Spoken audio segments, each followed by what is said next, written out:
Hi, it's Maureen Muldoon, and we are on lesson 153 from A Course in Miracles. In my defenselessness, my safety lies. If you like these lessons, you can go ahead and like it and subscribe and share it with your friends. Okay, ready? Buckle up. We're going. Everybody get in the car. We're leaving. Hurry up, get in the car. Did everybody go to the bathroom? Here we go. All right, my mom came out for a second. You who feel threatened by this changing world, its twists of fortune, its bitter jest, its brief relationships, and all the gifts it merely lends to take away again, attend this lesson well. The world provides no safety. It's rooted in attack, and all of its gifts of seeming safety are illusionary deceptions. It attacks, and then it attacks again. No peace of mind is possible where danger threatens us. So it's like saying, don't get hung up on the world, man. The world is a trippy, slippery place. It's living in the sands of times. Have you ever walked in sand and it's just sort of shifty? That's the world. And if we forget that about the world, then we're going to have some pain. But if we remember that, we can move through the world with a little bit more grace. The world gives rise but to defense. For threat brings anger. Anger makes attack seem reasonable, honestly provoked, and righteous in the name of self-defense. Yet is defensiveness a double threat, for it attests to weakness and sets up a system of defense that cannot work. Now are the weak still further undermined, for there is treachery without and still a greater treachery within. The mind is now confused and knows not where to turn to find escape from its imaginings. So, we take the world seriously and we, get fearful of it, and then we begin to make up all of these thought systems based on what we think the world is and how we need to protect ourselves from it. And we begin moving from a place of separation and fear. It goes on to say, it is as if a circle held it fast within another circle, bound it in another one in that, until escape no longer can be hoped for nor obtained. Attack, defense, attack becomes the circles of the hours and the days that bind the mind in heavy bands of steel with iron overlay, returning but to start again. There seems to be no break nor ending in the ever-tightening grip of the imprisonment of the mind. So maybe you've had that experience before where you start regurgitating and rethinking and having these thought patterns of defense and separation, and it just feels like we're circling, and it just gets tighter and tighter and tighter, and we're wound up, and it's going to give us the answer. And surprisingly, the answer is defenselessness. I know that sounds crazy, but defenses are the costliest of all the price which the ego would exact. Defenses. Can you believe that? I don't know about you, but I was one of the most defensive person. I'm from New Jersey. If you said boo, I'd be like, what do you mean, boo? Not proud of that time in my life. But, yeah. So defenses are the costliest of all the prices that the ego would exact. In them, madness in a form so grim that hope of sanity seems to be an idle dream beyond the possible. The sense of threat the world encourages is so much deeper and so far beyond the frenzy and intensity of which you can conceive that you have no idea of all the devastation it has wrought. So, we see some of that devastation in the news and around conversations of, people really running each other down and being not cool with each other and being, horrible with each other. And all of it's based on fear and being in defense. It's interesting, You are its slave. When we think like that, it says you're its slave. You are its slave. You know not what to do. In fear of it, you do not understand how much you've been made to sacrifice. Who feels its iron grip upon your heart? You do not realize that what you have done to sabotage the holy peace of God by your defensiveness. For you behold the Son of God as but a victim to attack by fantasies, by dreams, and by illusions he has made, yet helpless in their presence, needful only of defense, by still more fantasies and dreams by which the illusions of his safety comfort him. So it's like, we have these illusions of attack, and then we pull up defenses and imaginary and illusory solutions that don't work. They're things that we grasp from the world. The only thing that will work is to move into defenselessness. And you've heard me say it before, like, Jesus never seemed like this. He always seemed like this with open hands, and Buddha's the same thing. So we don't really need to come like this and battle our way through. We can really allow the grace of God to support and sustain us. That's not going to sound like a possibility for you if you're really rolling with defensiveness, though. So go at the pace that you're comfortable. It goes on to say, number 6, defenselessness is strength. Defenselessness is strength. Can you believe that? It testifies to recognition of the Christ in you. Right. Like, doesn't that make sense? Like, there's a light within you that cannot fail. And when you know that, you can walk the world with a smile of a conqueror. Perhaps you will recall the text maintains that choice is always made between Christ's strength and your own weakness, seen apart from him. Defenselessness can never be attacked because it recognizes strength so great attack is folly, a silly game a tired child might play when he becomes too sleepy to remember what he wants. In my mind, I see, like, the benevolent father, like, with his hand on the kid's head, and the kid's like swinging away, trying to fight, and the benevolent father is just like holding the kid at arm's length, and we can fight it out as much as we want, and God will wait patiently for our return to our right-mindedness. Number 7, defensiveness is weakness. It proclaims you have denied the Christ and come to fear his Father's anger. Like, we're literally wrestling with God. And when it says Christ here, it just means light. You've denied your lightness of being. And then you've placed some illusion on God that God is angry. Like, God is not angry. God loves you and me and doesn't want to wrestle with us, wants to dance with us. So it says, what can save you now from your delusion of an angry God whose fearful images you believe you see at work in all the evils of the world? Oh my God, God has gotten so much bad PR. You know what I'm saying? Like, how did God get to be blamed for fear's handiwork? Like, God is love, and in God is all solutions. Anyhow, what but illusions could defend you now when it is but illusions that you fight? We will not play such childish games today, for our true purpose is to save the world, and we would not exchange for foolishness the endless joy our function offers us. So when you begin to dance with God and let go of your defenses, it gets to be pretty fun. That's what they don't tell you in catechism. At least that's not what I heard. That God was wanting to play and be in joy. I heard, like, these are the 10 commandments and you're pretty much guilty of them all before you even start. Good luck. Good luck. See you later. See you in the confessional booth. When you get to confess all the ways that you're horrible. Not good.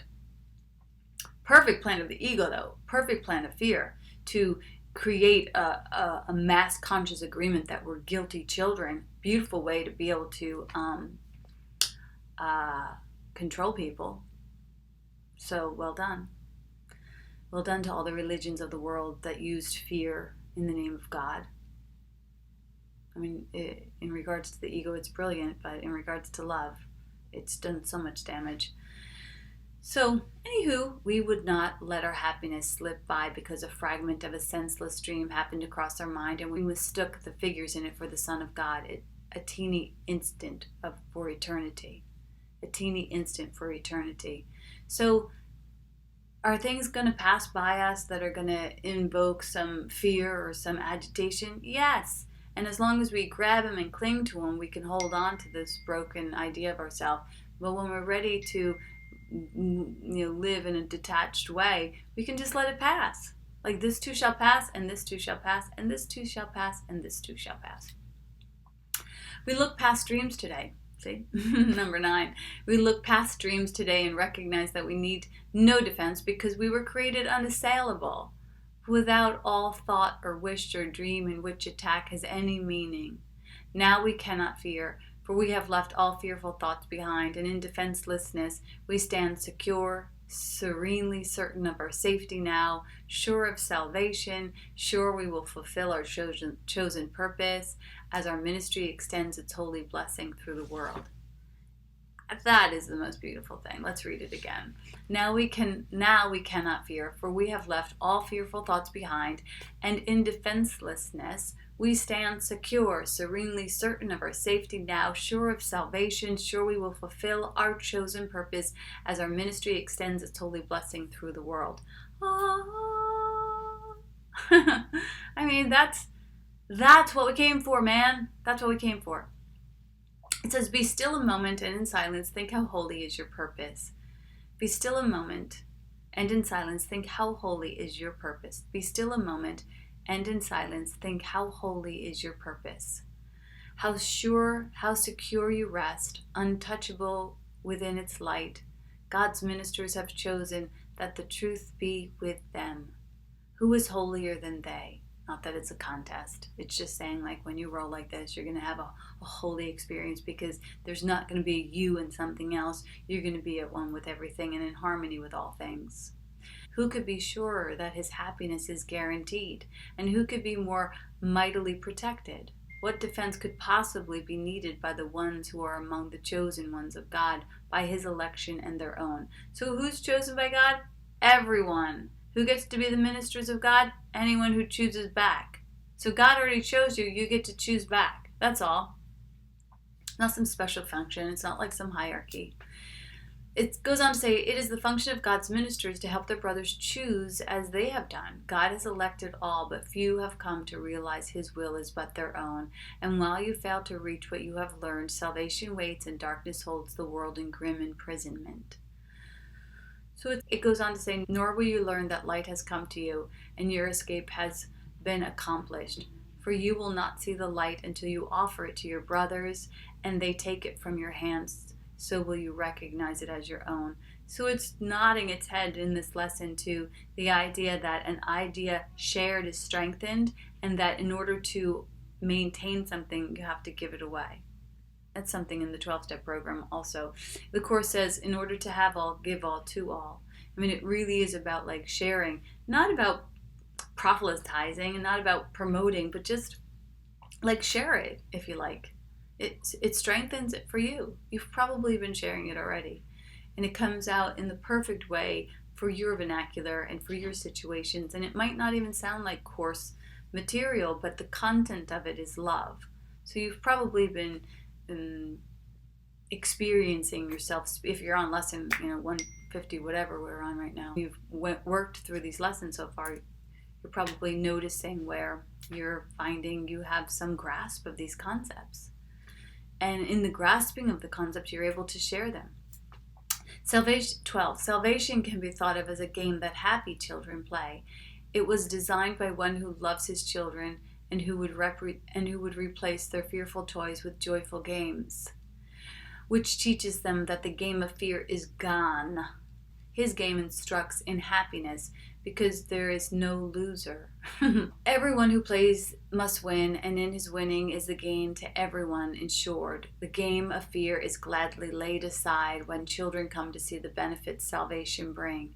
13. You who have played that you are lost to hope, abandoned by your father, left alone in terror and in fearful world, made mad by sin and guilt, be happy now. The game is over. Now a quiet time has come in which we put away all the toys of guilt and lock our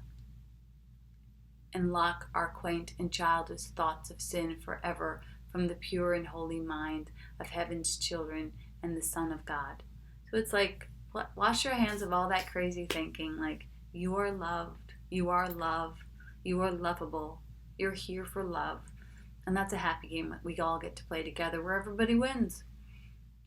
14. We pause for but a moment more to play our final happy game upon this earth, and then we go to take our rightful place where truth abides and games are meaningless. So the story ends. Let this day bring the last chapter closer to the world, that everyone may learn the tale he reads of terrifying destinies, defeats of all his hopes, his pitiless defense against a vengeance he cannot escape is but his own deluded fantasy.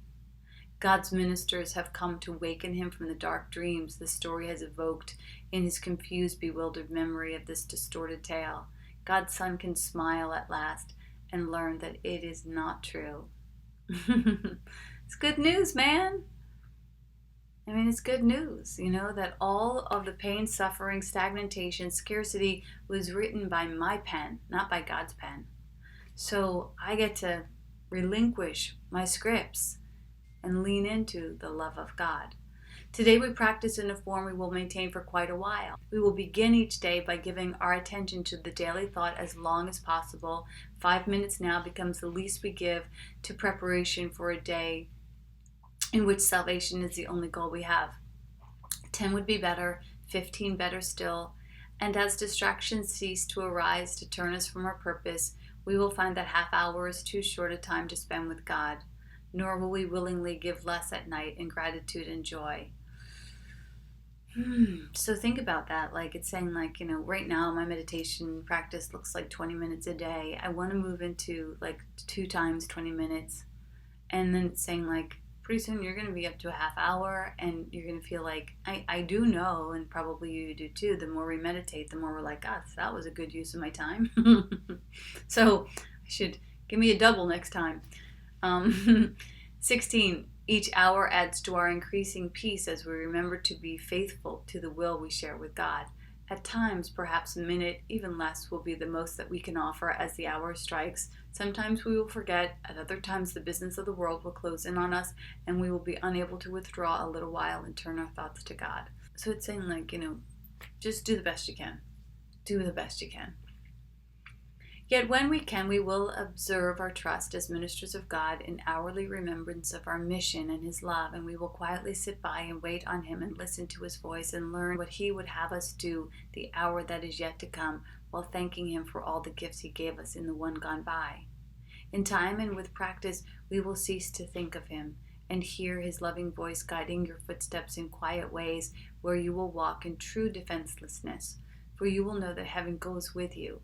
Nor would you keep your mind away from him a moment, even though your time is spent in offering salvation to the world. Think you he will not make this possible? For you who chose to carry out his plan for the salvation of the world and yours. Today our theme is defenselessness. We clothe ourselves in it as we prepare to meet the day. We rise up strong in Christ and let our weakness disappear as we remember that his strength abides in us. We will remind ourselves that he remains beside us through the day and never leaves our weakness unsupported by his strength. We call upon his strength each time we feel the threat of our defense undermine our certainty of purpose. We will pause a moment as he tells us, I am here. That's kind of nice. It's good to be able to practice that and listen for that, that your divine Jesus, Christ, Buddha, whoever is walking with you says I'm here. It's so reassuring. It goes on to say your practicing will now begin to take the earnestness of love to help you keep your mind from wandering from its intent. Be not afraid nor timid. I've got to stop there for a second. If you made it all the way to this part of the recording, but it says, be not afraid or timid. I don't know about you, but sometimes I do feel afraid and timid. If I love God that much, I'm going to lose myself completely. And I know that that's not necessarily a bad thing, but it is. I do feel myself being timid sometimes and a little bit afraid, Marianne Williamson says, that it's our light, not our darkness, that most frightens us. And I believe that that is true. It goes on to say, there can be no doubt that you will reach your final goal. The ministers of God can never fail because the love and strength and peace that shines from them to all their brothers comes from him. These are his gifts to you. Defenselessness is all you need to give him in return. So defenselessness, open hearts, open hands, open minds, vulnerable, humble, not pushing forward your own agenda, not trying to be right, just being. It goes on to say, you lay aside but what was never real to look on Christ and see his sinlessness. And that is the end of that story for the day. It's a beautiful lesson. I mentioned during the lesson that I used to be very defensive. It's exhausting. If you're defensive, you know it's exhausting. And it's not a good use of our resources. And besides, it's almost like you're shadow boxing with yourself. Your brother is showing you something. If you feel defensive about it, you can take a moment, take a breath, and say, Holy Spirit, give me a reinterpretation of the situation. If I defend myself, I'm attacked. That was a lesson from A Course in Miracles. So in my defenselessness, my safety lies. I don't want to feel threatened. I want to feel safe. So let me be brave enough to be defenseless and move forward with the strength of Christ. Why not try that scientific experiment out this day and see if you might find that defensiveness is not really a necessary ingredient in your toolbox anymore. Maybe you could let that one go. Bring it to the Goodwill. Thank you for letting me share this lesson with you. As always, if you're interested in having a real sincere practice with me, there is the invitation to join us on Miracles Live 365. Every year we kick off in January and July, and we have a great group of people that meet live every day to do the lessons together, and it's a great way to move through in a more intimate way because we get to actually share how these lessons are working in our lives. We also pray every day and do a meditation. A lot of extra things come with it. So if you're interested, go ahead and go to miracleslive365.com and check it out. God bless. Namaste. Oh yeah, I dyed my hair red. It was a little bit of an accident, so I'm just kind of hanging with it for a little while. See if, I don't know. See if blondes really do have more fun. Ah!